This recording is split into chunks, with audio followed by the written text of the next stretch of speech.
মৈৰাবাৰীত পুনৰ বোৱাৰী নিৰুদ্দেশ, বোৱাৰী প্ৰেমিকে অপহৰণ কৰাৰ সন্দেহ।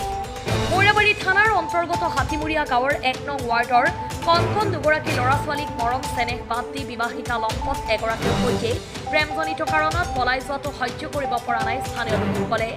হাতীমূৰীয়াৰ সাধাৰণ কাঠমিস্ত্ৰী ফাৰুকে পৰিয়ালক পোহপাল দিবলৈ তথা পেটৰ তাৰণাত কাম কৰিবলৈ ৰাতিপুৱাই কামলৈ ওলাই যায়। সেই সময়তে দুগৰাকী পুত্ৰ আৰু কন্যা শিশু বিদ্যালয়লৈ গুচি যোৱাৰ সুযোগতেই ওচৰ চুবুৰীয়াক চিকিৎসালয়লৈ যোৱাৰ কথা কৈ ঘৰৰ পৰা ওলাই যায় বোৱাৰীগৰাকীয়ে। বোৱাৰীগৰাকীৰ স্বামী ফাৰুক হুছেইনে ঘৰত পত্নীক বিচাৰি নাপাই নিজৰ সকলো পৰিয়াললৈ বিচাৰ খোচাৰ কৰি নোপোৱাত অৱশেষত সংবাদ মাধ্যমৰ কাষ চাপিবলৈ বাধ্য হৈছে। ইতিমধ্যে মৈৰাবাৰী আৰক্ষী থানাত বোৱাৰীগৰাকীৰ বিৰুদ্ধে নিৰুদ্দেশ বুলি এখনি জাননী দাখিল কৰিছে বুলি জানিব পৰা গৈছে। ইফালে স্বামী ফাৰুক হুছেইনে সকলো ৰাইজক কাতৰভাৱে আহ্বান জনায় যে বোৱাৰীগৰাকীক কোনোবা সদাশয় ব্যক্তিয়ে সন্ধান পালে 6000206571 এই নম্বৰটোত একমাত্ৰ শিশু দুগৰাকীৰ ফালে চাই সহায় কৰিবলৈ আহ্বান জনায়। ইপিনে বোৱাৰীগৰাকীক যদিও কোনোবাই অপহৰণ কৰি থাকে তেতিয়াও স্বামীয়ে উভতাই দিবলৈ কাতৰভাৱে অনুৰোধ জনাইছে। Bureau' report Batadrava live. তেতিয়া কেতিয়া গৈছে তোমালোকৰ ঘৰৰ পৰা? হা কালি। তুমি কোন শ্ৰেণীত পঢ়া? কোনটো স্কুল? হাতীমূৰীয়া MB স্কুল ন? এতিয়া হা তোমাৰ মা নাই এতিয়া বৰ্তমান? যোৱাকালি যেন গৈছে, এতিয়ালৈকে পোৱা নাই ন? তেখেত কি হয়? সি কি হয় তোমাৰ? তোমাৰ দাদা? অঁ, এতিয়া কি কৰিবা?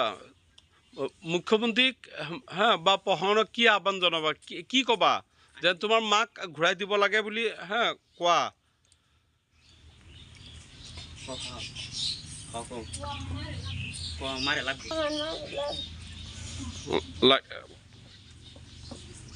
তোমাৰ মাক লাগিব ন?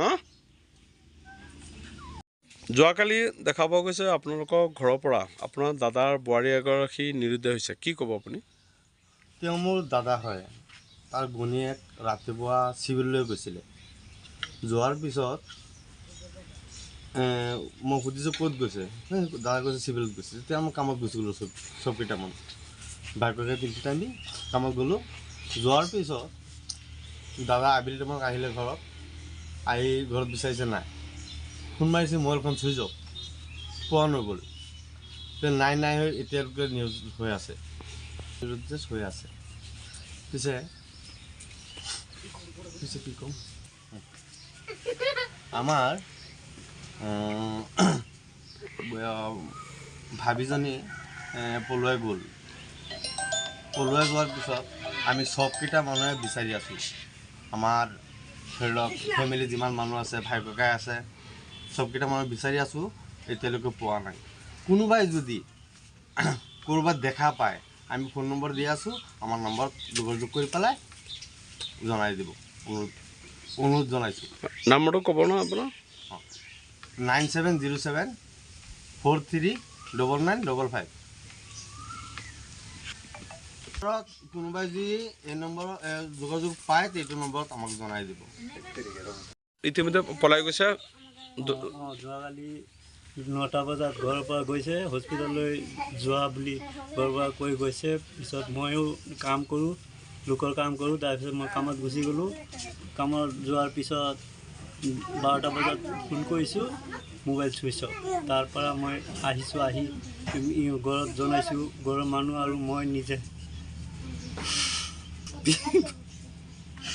বিচাৰি আছোঁ। মোৰ সৰু দুটা ল'ৰা ঘৰৰ পৰা পলাই গৈছে। কালিৰ পৰা আজিলৈকে বিচাৰি আছোঁ, এতিয়ালৈকে কোনো খবৰ পোৱা নাইকিয়া। মই জনাওঁ যে মোৰ কিবা মোৰ ঘৈণীয়েকৰ কিবা সন্ধান পালে চৰকাৰক মই আহ্বান জনাওঁ যে অনুসন্ধান মোৰ সৰু ল'ৰা বাচ্চা দুটাৰ কাৰণে ঘূৰাই দিয়ে।